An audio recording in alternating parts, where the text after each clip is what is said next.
할렐루야. 우리 주님을 찬송합니다. 365일 1년 성경 일독 프로그램 꿀송이 보약 큐티 2024년 12월 5일 목요일 말씀을 시작하겠습니다. 요한계시록 7장에서 9장 말씀을 읽는 날로 하겠습니다. 오늘의 참 중요한 주제는 요한계시록에 나오는 14만 4천 명, 구원받은 이 14만 4천 명의 이 숫자는 과연 누구를 가리킬 것인가? 저는 중남부 아프리카 한국 선교사님들 연례 수련회에 매월 12월 첫 주에 하는 수련회에 참석했습니다. 한 280여 명의 우리 수련회 참가자들과 함께 서울 우리들 교회 김양재 목사님과 또 황성주 박사님, 또 아프리카 미래재단의 의사 선생님들이 오셔서 우리 아프리카에서 수고하는 한국 선교사들을 위로하기 위해서 귀한 천국 잔치를 마련해 주고 있습니다. 여기는 남아공 더반이라고 하는 곳인데 아주 옆에 이제 막 파도가 일렁이는 바닷가 뷰가 쫙 보이는 기가 막힌 방에서 저는 지내면서 엄청난 은혜를 받고 있습니다. 이 시대에 귀하게 쓰시는 하나님의 귀한 종을 보내주셔서 우리에게 많은 도전과 은혜를 끼쳐주고 있습니다. 요한계시록은 언제나 해석자들에게 도전을 주어왔습니다. 이 책은 생생한 이미지와 상징으로 가득 차 있기 때문에 사람들은 이 요한계시록 전체에 대한 선입관에 따라서 다르게 본문을 해석해 왔습니다. 그래서 여러분 펜이 있으시고 노트가 있으신 분들은 한번 요점을 지금 적어 놓으시면 좋겠는데요. 요한계시록을 해석하는 4가지 주요 방법이 있습니다. 첫째는 과거주의, 둘째는 역사주의, 셋째는 이상주의, 네 번째 미래주의입니다. 자, 과거주의는 뭐냐? 요한계시록에 있는 모든 또는 대부분의 사건이 이미 1세기 말 전에 발생한 것이다. 이렇게 보는 견해죠. 그러니까 요한계시록에 나와 있는 그 모든 환상이나 예언이나 상황들이 이미 다 1세기 말 전에 이루어졌다 하는 거죠. 그 다음에 역사주의는 뭐냐면 요한계시록을 사도시대부터 현재까지 이르는 교회사 전체의 조망에서 보는 것입니다. 그 다음에 이상주의라는 것은 요한계시록을 선과 악의 하나님과 사탄과의 투쟁에 대한 상징적인 묘사다. 이렇게 보는 거죠. 네 번째 미래주의란 거냐. 미래에 앞으로 발생할 사건에 대한 예언으로 요한계시록을 해석하는 것입니다. 이 4가지 해석 방법 중에서 미래주의적 접근이 계시록이 스스로를 예언이라고 주장하는 것과 잘 맞아 들어가는 해석 방법이라고 할 수가 있습니다. 미래주의요? 앞으로 일어날 일이다. 이미 이게 다 일어나 버린 일이라면 우리가 요한계시록을 주의 깊게 상고할 필요가 없을 거 아닙니까? 앞으로 일어날 일이니까요. 따라서 요한계시록 7장 4절 이하에 나오는 14만 4천 명은 과연 누구를 가리키는가? 이게 해석이 다양합니다, 여러분. 우리가 요한계시록을 어떤 해석 방법을 취하느냐에 따라서 이 대답이 달라질 수가 있어요. 미래주의적 해석을 제외하고는 다른 모든 해석들은 14만 4천을 상징적으로 해석합니다. 즉 교회를 대표하는 숫자이고 교회의 모든 구원받은 성도들 전체를 상징하는 것이 14만 4천 명이다. 자, 이렇게 생각하면 또 그럴 수도 있겠다 하는 생각을 하잖아요. 제가 가지고 있는 요한계시록에 관한 해설서 책들을 쭉 이렇게 살펴봐도 대부분의 책들이 14만 4천을 상징적인 숫자로 보면서 구원받은 모든 성도들을 지칭하고 있다고 쓰였습니다. 그러니까 교회를 통해서 구원받은 모든 성도들의 숫자를 다 합한 그 상징적인 숫자가 14만 4천 명이다 하는 것입니다. 그렇게 이제 해석을 하면 또 그렇게 해석이 되는 거죠. 그러나 만약에 다르게 해석을 해서 이것을 미래주의적으로 해석을 한다고 생각해 보세요. 이건 앞으로 일어날 예언에 관한 말씀입니다. 그렇다면 내가 인침을 받은 자의 수를 들으니 이스라엘 자손의 각 지파 중에서 인침을 받은 자들이 14만 4천이니 라는 계시록 7장 4절의 구절을 보면 이게 앞으로 일어날 일이라면 장차 일어날 일을 기록한다고 사도 요한이 그랬잖아요. 4장 이후는 장차 일어날 일이라고 그랬잖아요. 14만 4천을 이스라엘 자손 유대인들 중에서 각 지파로부터 12,000씩 불러 모은 앞으로 구원받을 유대인들의 숫자로 보게 되는 것이죠. 우리가 신약 성경을 읽으면서 교회가 이스라엘 유대인들을 대체한다는 분명한 구절을 그렇게 쉽게 찾아볼 수 없습니다. 14만 4천의 유대인들, 이 사람들이 교회에서 구원받은 모든 성도들이다. 이렇게 해석을 할 수도 있겠지만 그렇지 않을 가능성도 있다는 거죠. 진짜로 문자적으로 유대인들 중에 구원받고 인침받은 자들이 14만 앞으로 4천 명이 생길 것이다 라고 말하는 말씀일 수도 있다는 것이죠. 인침은 그들이 대환란 기간 동안 사명을 감당할 때에 적그리스도 및 하나님의 모든 심판으로부터 특별한 보호를 받는 것을 의미합니다. 그런 대환란 기간에도 이 인침받은 유대인 14만 4천 명은 하나님이 보호하신다는 거예요. 그 환란에서 하나님 사명을 감당하도록. 그 사명은 그 환란 기간에 교회를 대신해서 주 예수의 복음을 전파하는 거죠. 요한계시록 6장 17절을 보면 진노의 큰 날이 이르렀으니 누가 능히 서리요? 라고 말합니다. 대환란 기간은 장래에 임하는 7년의 환란 기간으로서 하나님은 그 기간에 주를 거부한 자들을 향해 심판을 행하실 것이며 이스라엘 나라를 위한 구원의 계획을 완성시키시는 기간이 될 것입니다. 이 모든 것은 선지자 다니엘에게 주셨던 하나님의 계시가 또한 있었습니다. 다니엘서 9장 24절부터 27절까지 읽어보시면 이 대환란이 유대인들 가운데 있을 것이고 그 가운데 주님께로 인침받고 돌아오는 구원받은 유대인들이 있을 거라는 거죠. 14만 4천의 유대인들은 옛날에 예언됐던 스가랴 12장 10절 또는 로마서 11장 25절부터 사도 바울이 말했던 이 구속받을 이스라엘의 첫 열매에 속합니다.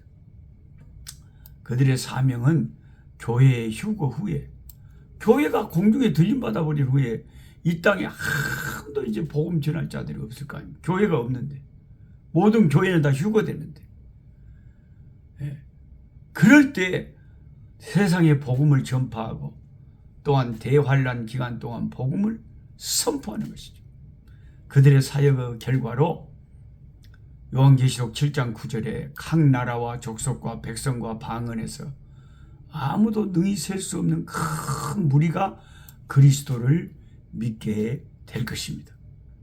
이렇게 해석할 수도 있고 아까 상징적으로 역사적으로 보신 그런 해석 방법은 14만 4천이 교회를 통해서 구원받은 하나님의 백성들의 총합이라고 한다면 바로 이 계시록 7장 9절에 나오는 각 나라와 족속과 백성과 방언에서 아무도 능히 셀 수 없는 큰 무리와 이 14만 4천 명이 일치한다. 이렇게 보는 거죠. 여러분이 어떤 해석을 받아들일 것이냐는 우리 신앙의 자유지만 참 어렵죠. 다 일리가 있으니까요. 그래서 성경 말씀이 결코 쉽지는 않습니다. 14만 4천 명에 관한 많은 혼동은 여호와의 증인의 잘못된 교리의 결과입니다. 이단, 한국에서는 신천지 같은 이 흉악한 이단들이 최근에 극성을 부리면서 이 거룩한 말씀을 자기들에게 갖다 붙인단 말이에요. 이 14만 요한계시록 말한 14만 4천 명이 자기들 신천지를 말하는 것이다. 신천지 그래서 12지파를 저희들끼리 12지파를 만들어가지고 막 강주에 베드로 지파가 있다. 부산에 주여, 그런 어리석은 이단에 빠진 신천지에 빠진 자들 얼마나 불쌍한지요. 예. 하나님 말씀을 바로 분별하는 게 복이에요, 여러분. 함부로 하나님 말씀을 자기들한테 갖다 붙이면 잘못이죠. 예. 여호와의 증인에서는 14만 4천 명만이 천국에서 그리스도와 더불어 통치하고 하나님과 영원히 살게 되는 사람들이라고 해석을 합니다. 14만 4천 명은 여호와의 증인이 소위 하늘의 소망이라고 부르는 것을 누리게 될 특별한 자들입니다. 14만 4천 명에 속하지 못한 사람들은 어떻게 되느냐? 그러면 이제 지상의 소망, 곧 그리스도와 14만 4천 명의 통치를 받는 이 땅의 낙원을 누리게 될 것이다. 그래서 여호와의 증인에 빠지면 이 세상이 낙원이 계속될 것이다. 땅은 영원히 있도다 하는 그 시편의 그 상징적인 그 말씀을 가지고 이 세상이 우주가 멸망하지 않고 그대로, 그러니까 아주 성경 해석을 마음대로 해버리고 전체적인 성경의 가르침을 제대로 알지 못하면 이런 여호와의 증인이나 신천지냐 이런 흉악한 이단에 여러분 참 골치 아픈 이단에 빠지게 됩니다. 한번 그런 이단에 빠지면요 좀처럼 빠져나오기가 힘듭니다. 왜? 자기들이 알고 있는 이 진리가 전통 교회에서 가르치는 것하고 다르기 때문에, 야, 우리가 진짜로 진리를 제대로 알았다. 이게 진짜 진리의 성읍이다. 이런 이단에 빠져가지고 사탄이 주는 영적인 교만에 팍 빠져서 빠져나오기가 힘든 거죠. 이런 하늘에서 지배를 하고 땅에서 지상 낙원을 이게 다 성경에 없는 말씀. 여호와의 증인의 교리는 철저하게 잘못된 것입니다.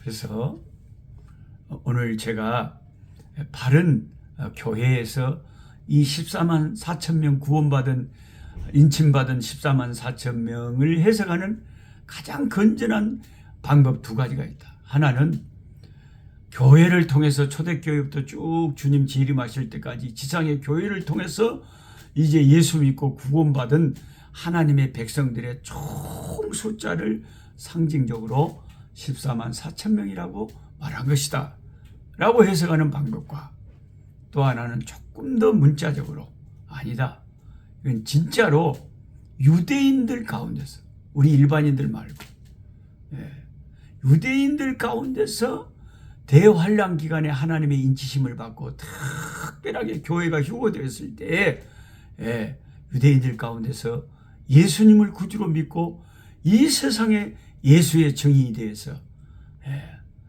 주님을 전파하는 그런 사명을 감당할 것이다. 그런 사람들이, 유대인들이 구원받은 사람들의 그런 숫자가 14만 4천 명이다. 이렇게 해석하는 해석도 있다. 이 두 가지 해석이 그나마 건전한 해석이다. 여기까지 말씀을 드리겠습니다. 조금 뭔가 불투명한 것들이 좀 더 확실해지죠. 그렇다 할지라도 좀 더 확실한 것은 지금은 우리가 거울을 보는 것처럼 힘이 하나 장차 우리 주님이 오셔서 우리 주님의 얼굴을 맞대어 볼 때 모든 것이 이 말씀들이 확실히 해석되어질 줄 믿습니다. 참 우리 김양재 목사님께서 주신 말씀을 통해서 정말 도전받은 것들이 많습니다. 많은 우리 선교사님들이 참 눈물을 흘리면서 은혜를 많이 받고 그 교회는 성경을 교과서로 삼고 성령 하나님을 스승 삼아서 고난과 고통을 내 인생의 주제로 삼아서 그 고통이 약 재료가 돼서 잘 성경 안에서 말씀으로 해석을 하니까 그게 고난이 축복이 돼서 더 큰 고난을 당한 사람들에게 위로가 되고 보약이 되고 많은 사람들이 전도가 되고 억울하고 빚지고 눌리고 상처 입은 자들이 그 교회를 통해서 회복되고 구원받는 역사가 일어난다. 참 놀랍지 않습니까? 이 말씀에 하나님께서 쓰시는 다양한 하나님의 종들이 있음을 감사하지 않을 수가 없습니다. 기도하겠습니다. 하나님 감사합니다. 오늘 또 요한계시록에 나오는 14만 4천 명 하나님에게 인침받고 구원받은 하나님의 사람들의 숫자를 생각해 보았습니다. 하나님의 말씀은 얼마나 깊고 오묘하고 신비하고 또한 어려운지 모르겠습니다. 성령 하나님이 우리에게 조명하시고 빛을 비춰주시고 그 말씀을 조금이라도 가까이 접근해서 이해하고 깨달을 수 있는 은혜를 베풀어 주시옵소서. 아버지 하나님, 교회가 휴거되고 대환란이 시작될 때 누가 그리스도를 증거하겠습니까? 아버지 하나님, 그때는 순교를 각오한 아버지 그런 사람들이 아니면 주 예수가 그리스도임을 증거할 수가 없을 줄 압니다. 앞으로 각 나라와 족속과 방언에서 헤아릴 수 없는 수많은 족속들이 주 예수 그리스도를 구주로 영접하며 주님을 찬양할 것이 일어날 줄 믿습니다. 그날을 소망하며 꿈꿉니다. 물이 바다를 덮음같이 여호와를 인정하는 것이 온 세상에 가득할 날이 임할 것을 바라봅니다. 하나님, 어려운 주의 계시록의 말씀을 이해할 수 있는 지각을 주시고 영감을 주시고 성령의 이끌으심을 감동 감아 주시옵소서. 주의 말씀을 사모하고 주의 말씀을 사랑하는 자들에게 오늘 또 힘을 주시고 오늘 또 이 말씀 붙잡고 아버지 주의 구원받은 백성으로 감사하며 아버지 모든 고난을 약재료로 삼고 잘 긍정적으로 해석해서 오히려 고난을 축복의 아버지 하나님의 기회로 삼는 복된 역사가 있게 하여 주시옵소서. 예수 그리스도 이름으로 기도하옵나이다. 아멘. 약한 자 힘주시고 강한 자 바르게 주 함자 정태함이 주님의 뜻이라. 해 아래 압박 있는 곳 주 거기 계셔서 그 팔로 막아 주시옵소서.